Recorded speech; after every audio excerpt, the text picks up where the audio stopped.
Salut, c'est Kenny, bienvenue dans cette vidéo. Donc comme tu le vois là, on est sur mon chantier, sur le chantier de ma résidence principale. Attention, je te fais le tour. Et voilà, effets spéciaux. Et, et voilà, du coup je t'explique dans cette vidéo pourquoi j'achète ma résidence principale. Tu le sais, dans pas mal de vidéos, je ne recommande pas forcément d'acheter sa résidence principale, sauf pour une seule bonne raison. Et je t'explique ça dans cette vidéo. Mais avant ça, si t'es pas abonné à cette chaîne YouTube, eh ben, je te recommande forcément de t'abonner. Tu actives les notifications, tu appuies sur la petite cloche, donc tu actives les notifications, comme ça tu vas être au courant de chaque nouvelle vidéo qui vont sortir. Tu me défonces le pouce like, tu pètes sa gueule, tu mets des petits commentaires, tu me poses des questions. J'y réponds, il n'y a pas de souci, c'est avec plaisir. Tu me mets par exemple ce qui te bloque dans l'immobilier, les questions qui te passent par la tête, n'importe. Ça va augmenter le référencement de cette chaîne et on va tout démonter. Voilà, alors, pourquoi j'ai acheté ma résidence principale? Eh bien, soit je te le dis maintenant, soit on fait le tour d'abord de l'appartement. Je vais te le dire maintenant. Du coup, j'ai acheté ma résidence principale parce que voilà, pour moi, il y a une seule bonne raison de l'acheter, je te l'ai dit, c'est de faire un aller-retour en résidence principale, donc un achat-revente. Pourquoi? Eh bien parce que quand on achète en résidence principale, on est exonéré de plus-value à la revente, de taxe sur la plus-value à la revente. Donc c'est quoi la taxe sur la plus-value? C'est par exemple quand tu achètes un appartement 100 000 et que tu le revends 200 000, la plus-value c'est 100 000 entre parenthèses, d'accord? Il faut rajouter à ça, par exemple, si tu as fait des travaux, etc., tout ça, tu peux les amener, donc ta plus-value forcément réduite parce que tu as dépensé des sous pour avoir cette plus-value, normal. Donc après, la plus-value est calculée au prorata. Voilà. Donc, je disais, voilà, qu'en résidence principale, tu es exonéré de taxation sur la plus-value. Donc, c'est pour ça que moi, là, j'ai trouvé un appartement qui est en dessous du prix du marché.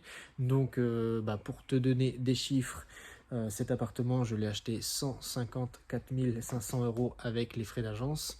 C'est un T3 de 60 mètres carrés qui était complètement à refaire, tu vois, c'est tout pourri. Enfin, je te ferai la visite juste après.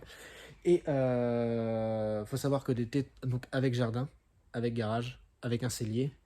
Et donc faut savoir que des T3 là où j'habite, c'est déjà 200, 220 000 sans jardin, juste avec un petit balcon et pas placé là où je suis placé. Enfin, un endroit très calme, tu vois, regarde. Ah, tu vois pas. Et si je fais ça, voilà. Là-bas, tu vois, soleil, il n'y a personne qui passe, il n'y a pas de bruit des voitures, rien. On est au calme et on est à 5 minutes de la ville. Donc, et 5 minutes en vélo. Voilà, donc je vais mettre la caméra de l'autre côté et je vais te faire la visite de l'appartement. C'est parti. Alors, c'est parti pour la visite. Donc, tu vois, là, hop, il y a la porte, une méga grosse porte avec 5 points d'ancrage d'un côté, 5 points d'ancrage de l'autre, un point d'ancrage en haut, en bas. Je sais pas pourquoi il m'avait mis une grosse porte vraiment balèze comme ça. Attends, je vais dézoomer un petit peu. Hop, voilà. Du coup, là, on a la cuisine. Donc, tu vois, j'ai pété tous ces murs ici. Pourquoi? Parce que c'était pas isolé derrière. Donc, autant les isoler. Donc, j'ai tout pété. Quitte à refaire, en fait, pareil, ça, c'est un petit conseil. C'est mieux, des fois, d'acheter des appartements qui sont vraiment dans un état minable. Parce que tu peux tout casser et tout refaire. Et ça te fait moins mal au cul. Et c'est plus facile à négocier quand c'est vraiment tout pourri. Ok? Que quelque chose qui est à peu près bien et que tu vas quand même devoir péter. Donc voilà. Alors là, j'ai tout pété, on va tout réisoler. Pareil, les plafonds n'étaient pas isolés, tu vois. Donc là, j'ai isolé, j'ai raillé. Il ne restera plus qu'à passer les gaines et à plaquer. Le compteur, pareil, a changé aussi. Donc bref, là, ça va être la cuisine, comme ça. Donc à partir de là-bas, comme ça ici, jusque ici à peu près. Tu vois, ça c'était le couloir. Où là, il va y avoir une porte pour accéder directement au jardin. Parce que là, pour aller au jardin, en fait, il faut sortir là et faire le tour. Comme ça. Tac. Donc, je vais faire la demande à la copro, je vais faire la demande après à l'urbanisme. La demande à l'urbanisme, c'est parti, la copro aussi. Mais bref, du coup, la cloison ici. Ensuite, fermé ici. Tac, là. Tu vois le tracé ici. Donc là, on refait exactement la même chambre. Elle fait 9 mètres carrés 50, quelque chose comme ça. Ici, salle d'eau. Voilà, tout ça. Ensuite, là, le toilette, il va se déplacer ici, dans la chambre, qui va être dans le couloir, avec ici une porte à galandage, d'accord, pour entrer dans les toilettes. Donc, il va falloir que je travaille ici l'évac qui est là, que je la déplace ici. en respectant, en creusant pour respecter la pente après. Ici pareil, accès à la salle de bain avec porte à galandage. Voilà, ensuite ici, accès, alors ici, voilà, accès à la porte, accès à la chambre. Donc ici, grande chambre, elle fait 13 mètres carrés je crois. Voilà, donc là il y aura les toilettes, donc ça va lui manger un petit peu. Voilà, mais bon après on va continuer avec un petit dressing ici, le lit, ou voilà, je sais pas trop comment je vais l'aménager encore.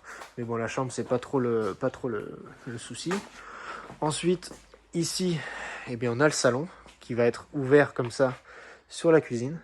Voilà, donc tu vois, ça fait quand même une belle pièce. Je me recule. Voilà. Donc tu vois, tu auras la cuisine ici, comme ça, ouverte, avec un îlot central, pas le même, je vais le changer quand même. Et voilà, sur le séjour. Donc là, aujourd'hui, je vais passer mes gaines. Aujourd'hui, demain, je passe mes gaines. Je vais détapisser tout ça, nettoyer. Et voilà, donc je repasse de l'autre côté. Du coup, tu as vu l'appartement. Tu as vu après ce qu'il me restait à faire, il y a pas mal de taf. Là, du coup, ça va faire 3 semaines demain donc que j'ai acheté cet appartement. Donc j'ai mis 3 semaines pour commencer, tout péter, railler, lainer, voilà, apporter voilà, le matériel, aussi le matériel et les matériaux, et aussi enlever tout ce qu'il y avait à retirer. Il y avait un vieux matelas, de la baignoire, enfin tu vois, démonter toute la salle de bain, tout ça, c'était assez long.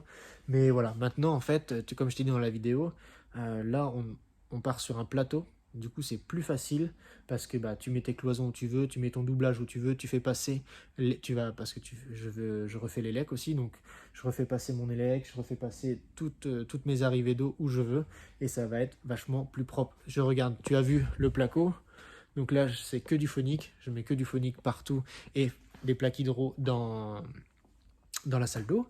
Voilà, après il y aura aussi pose de la VMC, enfin voilà, je te ferai, dis-moi d'ailleurs si ça te tente, si ça te dit que je fasse des vidéos comme ça, visite chantier. Je te ferai par exemple sous forme d'épisode, comme ça tu vas voir un petit peu le truc.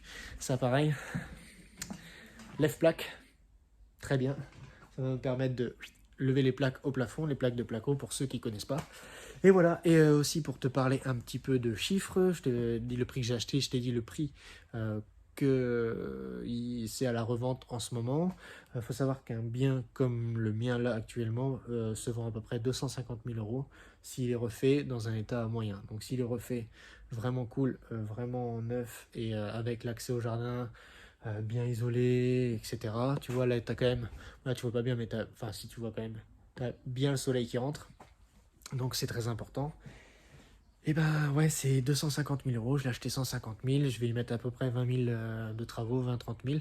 Donc après, je te laisse calculer la plus-value. Voilà, c'est pas mal. Donc si tu es intéressé par l'investissement immobilier, j'ai créé un e-book, les 10 étapes obligatoires pour réussir son investissement immobilier. C'est dans la description, tu cliques dessus, tu mets ton prénom, ton adresse mail, et je t'envoie tout ça dans ta boîte mail. Donc écoute, je te dis à bientôt pour une prochaine vidéo. Ah oui, aussi j'ai oublié, je te mets dans la description aussi de cette vidéo tous les liens sur le BOFIP et la loi 150 U, je sais plus quoi, sur les reventes principales. Tu sais qu'il y a pas mal de choses à savoir, donc va regarder si tu t'intéresses si tu veux revendre ta résidence principale par exemple.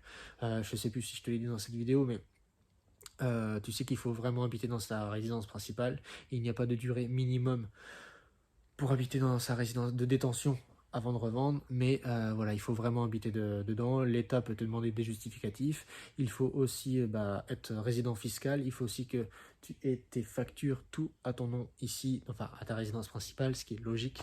Et voilà, il y a pas mal de choses à savoir. Je te mets tout ça dans la description aussi de cette vidéo, et je te dis à bientôt. Ciao.